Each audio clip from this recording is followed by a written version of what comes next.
Kim Jong-un has agreed to halt missile and nuclear tests ahead of his in-person meeting with President Trump. We could be on the cusp, frankly, of the most significant diplomatic achievement since the Marshall Plan post-World War II. The Democratic National Committee filed a lawsuit today against the Russian government, the Trump campaign, and the WikiLeaks organization. To come and make up these excuses about why Democrats lost, I think is pathetic. They had a bad message. They had a bad candidate.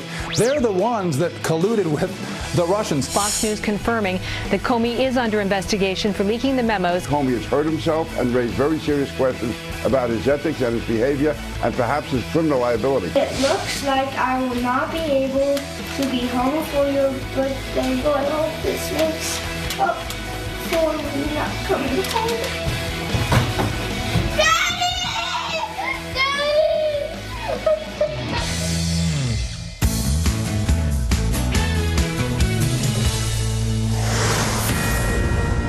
Straight to a Fox News alert this morning. Major progress with North Korea, the communist country putting its missile testing on hold and closing one of its nuclear sites.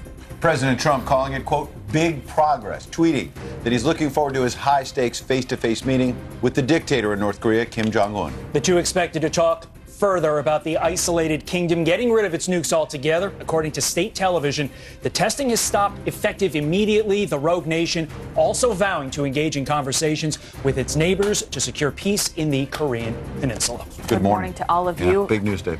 Big news day. It's great to have Ed and Todd on the couch. And there is a lot of news to get to. First and foremost, North Korea. This might be the most significant foreign policy since we have seen from Nixon. Remember Nixon going to China? Absolutely. It reminds me a little bit of that time in our country's history. We don't know ultimately where this will lead, but this is a huge moment in history. This is good news for President Trump and more evidence that having tough talk actually might mean something. Yeah, and I think Kim Jong-un clearly has been worried about the unpredictability of this president and the fact that he means business, something that Kim Jong-un was not afraid about going back to the Obama days. And so many people have put this as the number one foreign policy issue facing America right now. Many of those same people said, President Trump, nobody's going to be able to fix this. It appears that President Trump has gotten one step closer. We're going to bring in Jim Hansen right now, President, Security Studies. He served in the U.S. Army Special Forces, conducted counterterrorism operations.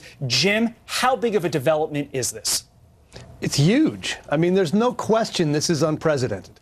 The bottom line is no one was expecting anything good to come of President Trump's fiery rhetoric, except people who understand that diplomacy works better with a credible threat of military force backing it up. That's the reality. You have to have that iron fist in a velvet glove. And guess what? It's worked. It's brought Kim to the table in ways none of President Trump's predecessors were able to do. Yeah, you look at just this past year. I mean, late last year, remember, we had those tight sanctions put on North Korea. And then China crossed their own red line. They stopped oil and gas from going into North Korea. Then, of course, you had the Olympics where North and South Korea were working together. And then Trump publicly announcing that he would be willing to meet with Kim Jong-un. You look at all the events that have played out, and then most recently Mike Pompeo going over there himself. What is the thing that sticks out to you as making North Korea open their eyes to say, you know, maybe we do need to work with the Western world? Well, I think there's no question that the sanctions and increasing the pressure on the regime had an effect.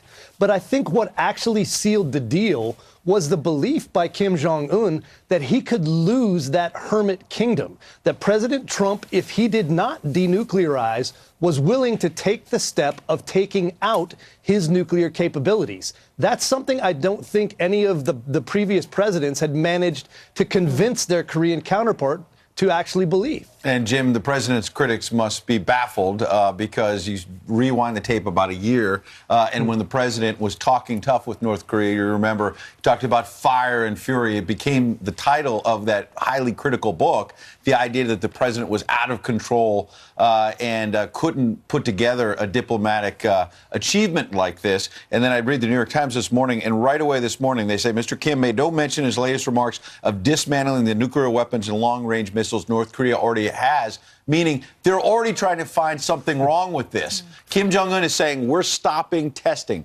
Big deal, and the president's critics already trying to find some reason to say it's not that big of a deal. Yeah, I was reliably informed by all of these people that President Trump's rhetoric was going to cause a nuclear war. Now that the exact opposite is happening, as you say, they're quibbling and they're tap dancing and trying to back away. Here's what actually happened. North Korea has agreed to talk about denuclearization. They've said they'll do it. They're talking to South Korea about ending a half-century-old war, and they've told the South Koreans that none of this is even tied to the U.S. leaving the peninsula. So we have to take a very trust but verify and a very low level of trust at that approach to this. But this is a major opportunity, and this is a win for President Trump's policies. Absolutely. Yeah. Jim Henson, live for us this morning. Great insight. Jim, thank you. And it also sort of underscores the need to get Mike Pompeo confirmed immediately. He's the one that went there to North Korea, Right. set all this Open in the motion. door. Got to get it done. Well, this is big news this morning. But there's